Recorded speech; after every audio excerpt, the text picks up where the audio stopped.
So ఎప్పుడు ఏ getup వేయాలో చంద్రబాబు నాయుడు చెప్తాడు, దానికి సంబంధించిన ప్యాకేజ్ ఇస్తే దానికి తగ్గట్టుగా ఊగిపోతాడు.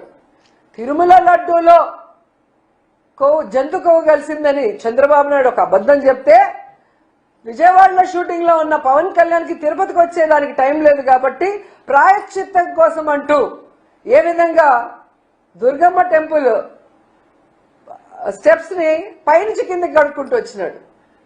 మరి చంద్రబాబు నాయుడు చెప్పిన ప్రాయశ్చిత్తం కోసం చేసిన ఆ అబద్ధపు ప్రచారానికి ప్రాయశ్చిత్తం కోసం దుర్గమ్మ టెంపుల్ మెట్లు కడిగావే, మరి ఈరోజు నువ్వు చంద్రబాబు నాయుడు చెప్పింది పచ్చి అబద్ధం. ఆ నెయ్యిలో జంతు కొవ్వు గాని పంది కొవ్వు గాని ఫిష్ ఆయిల్ గాని కలవలేదు అని చెప్పి సాక్షాత్తు సిబిఐ రిపోర్ట్ కోర్టుకి ఇచ్చింది కదా. మరి ఇప్పుడు ఏం గడుగుతారు, ఎక్కడ గడుగుతారు? పవన్ కళ్యాణ్ చెప్పాలి.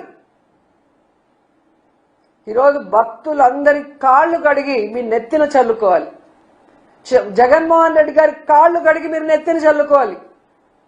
ఎందుకంటే ఇది జగన్మోహన్ రెడ్డి గారిని టార్గెట్ చేసి మీరు చేసిన నాటకం కాబట్టి. ఈరోజు ఆయన తప్పు చేయలేదు కాబట్టి ధైర్యంగా నిలబడ్డాడు. తాను తప్పు చేయలేదు అని ప్రూవ్ చేసుకున్నారు జగన్మోహన్ రెడ్డి గారు. ఆయన కాళ్ళు కడిగి చంద్రబాబు నాయుడు పవన్ కళ్యాణ్ నెత్తి మీద చల్లుకోవాలి. ఎందుకంటే మీ అందరికీ తెలుసు, ఆ రోజు పవన్ కళ్యాణ్ తిరుపతిలో మీటింగ్ పెట్టి అసలు ఎంత ఊగిపోయినాడు, ఎంత మాట్లాడాడు. ఆయన ఒక ఎత్తు అయితే ఆయన పక్కన ఒకడు ఉన్నాడు అదే రోజు మీటింగ్ లో, మీరు చూస్తే అరవ శ్రీధర్. వీడు ఇంకా రెచ్చిపోయి డిక్లరేషన్ గురించి నోటికి వచ్చినట్టు వాగాడు. ఈరోజు ఏమైంది? దేవుడు చాచి పెట్టి కొడితే గింగిరాలు తిరుగుతూ వచ్చి పడ్డారు. ఆడవాళ్ళ జీవితాలని నాశనం చేసే వీళ్ళు, ఆడవాళ్ళకి అబార్షన్లు చేసి వాళ్ళని రోడ్డు మీద పడేసిన వీళ్ళు, సనాతన ధర్ములు, వీళ్ళు జగన్మోహన్ రెడ్డి గారి గురించి మాట్లాడే వ్యక్తులు అని అడుగుతున్నా. ఎంత సిగ్గుచోట ఒకసారి ఆలోచించండి. ఈరోజు నిజంగా వీళ్ళు హిందువులైతే చంద్రబాబు నాయుడు పవన్ కళ్యాణ్ నిజంగా హిందూ ధర్మాన్ని వీళ్ళు గౌరవించే వాళ్ళైతే దేవుడిని ఏ విధంగా నోటికి వచ్చినట్టు ప్రచారం చేశారో బాధ్యత వహించి రాజీనామా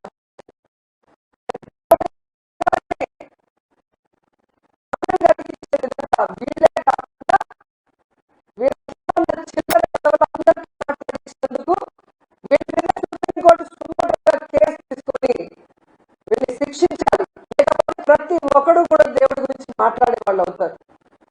ఎందుకంటే ఆ రోజు మీరు హడావిడిలు చూస్తుంటారు. ఒకడేమో మెట్లు కలుగుతాడు, ఒకడేమో వందే భారత్ ట్రైన్ లో భజన చేసుకుంటూ వస్తారు, ఒకరేమో సంప్రోక్షణ చేస్తారు, ఒకరేమో హోమాలు చేస్తారు. ఈరోజు అడుగుతున్న సంప్రోక్షణ చేసిన వాళ్ళని, మహాశాంతి హోమం ఎవరైతే చేశారో తిరుమల కొండపైన, వాళ్ళని అడుగుతున్నా, ఈరోజు ఏం చేస్తారు? మీరు ఏ మొహం పెట్టుకొని మీరు భక్తులకి సమాధానం చెప్తారని అడుగుతున్నా. ఈరోజు పవన్ కళ్యాణ్, చంద్రబాబు నాయుడు అండ్ ఇలాంటి తప్పుడు ప్రచారం చేసిన ప్రతి ఒక్కరి నోళ్లు పినాయిల్తో కడగాలని కూడా భక్తులకు తెలియజేసుకుంటున్నా. ఎందుకంటే మన భగవంతుడిని గౌరవించాల్సిన బాధ్యత, కాపాడుకోవాల్సిన బాధ్యత భక్తులైన మన మీద ఉంది. ఇలా రాజకీయం కోసం దేవుణ్ణి కూడా వాడుకునే చంద్రబాబు నాయుడు, పవన్ కళ్యాణ్ లాంటి వాళ్ళకి బుద్ధి చెప్పాలని కూడా ఈ సందర్భంగా తెలియజేసుకుంటున్నా. లేకపోతే వీళ్ళు ఎంతకైనా తెగిస్తారన్న విషయం మనం తెలుసుకోవాలి. అసలు ఈ ఇష్యూ అంతా ఎందుకు జరిగిందో మీ అందరికీ గుర్తొచ్చి ఉంటుంది. విజయవాడలో వరదలు వచ్చి ఆల్మోస్ట్ విజయవాడ మునిగిపోయి ప్రజలు తిండి లేక, చిన్నపిల్లలు పాలు లేక, ముసలి వాళ్ళు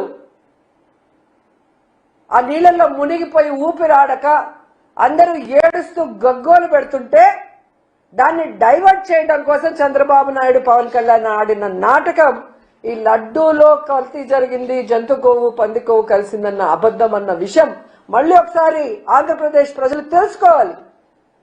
ఎందుకంటే టూరిస్టుల లాగా అప్పుడప్పుడు ఆంధ్రప్రదేశ్కి వచ్చి హైదరాబాద్కు పారిపోయే వీళ్ళు ఆ రోజు విజయవాడ మునిగిపోతుంటే దాన్ని ఎలా కాపాడాలో అఫీషియల్స్ కి డైరెక్షన్ ఇవ్వడానికి ఒక్కడు లేడు. సీఎం నుంచి కింద మినిస్టర్ వరకు అఫీషియల్స్ మొత్తం హైదరాబాద్ లో ఉండారు. ప్రభుత్వంలో ఉండే ప్రజల పన్నుల డబ్బుని వీళ్ళు జల్సాలు చేసుకుంటూ స్పెషల్ ఫ్లైట్ లో హైదరాబాద్ లో భార్య పిల్లలతో ఎంజాయ్ చేస్తూ విజయవాడలో ఉన్న ప్రజల్ని ఆ నీళ్ళలో కొట్టుకుపోండి, చచ్చిపోండి అని చెప్పి వదిలేశారు.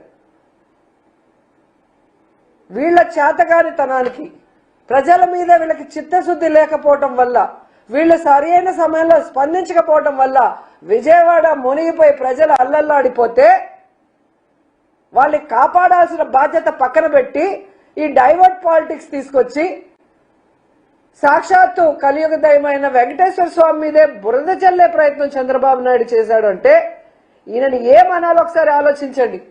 మళ్ళీ ఈ జిల్లాలో పుట్టాడు, చిత్తూరు జిల్లాలో పుట్టి రాయలసీమలో పుట్టి ఈ ప్రాంతం వల్ల 4 సార్లు ముఖ్యమంత్రి అయిన చంద్రబాబు నాయుడు ఈరోజు అధికార మదంతో, అధికార అహంకారంతో ఈయన మాట్లాడుతూ ప్యాకేజీలు ఇచ్చి పవన్ కళ్యాణ్తో కూడా మాట్లాడిచ్చారు అంటే ఇలాంటి వాళ్ళు ఇంకా అవసరమా అని అడుగుతున్నాను మోడీ గారిని.